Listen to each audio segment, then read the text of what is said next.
best things I think you can do to develop the connection between what your fingers are doing on the fretboard and what your ears are hearing is to take a melody that's familiar and find a bunch of different ways to play it around the fretboard.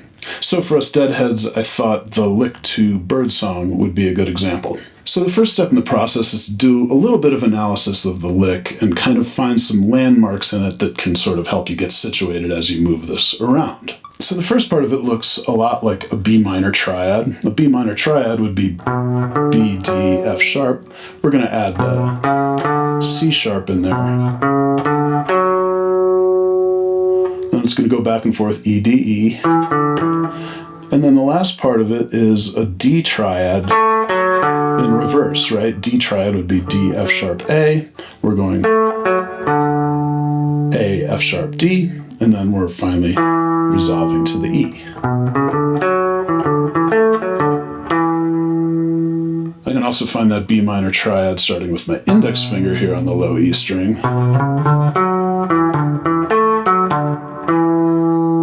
I can do about the same thing starting on this B on the second fret of the A string.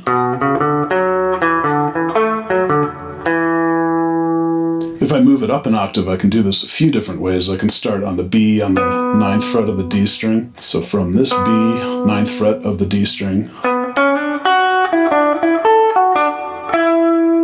Or I can start on that same note with my index finger. I can also jump down to the 4th fret of the G string. There's a B there. Or I can start there with my index finger and go.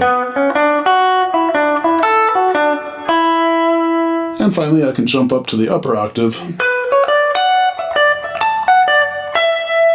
So you'll find that the lick lays a little differently depending on which group of strings you're playing it on, and you might also find that, some of these fingerings are kind of awkward, and you maybe wouldn't choose these fingerings in real life, but I still think it's good to practice even the awkward ones because, again, we're just trying to develop that connection between what our fingers are doing and what our ears are hearing. I tabbed all this out and put it in a PDF. I'll put the link to that in the comments. You can use those tabs to help you get going, but really, you're better off if you can do these exercises sort of by memory and by ear.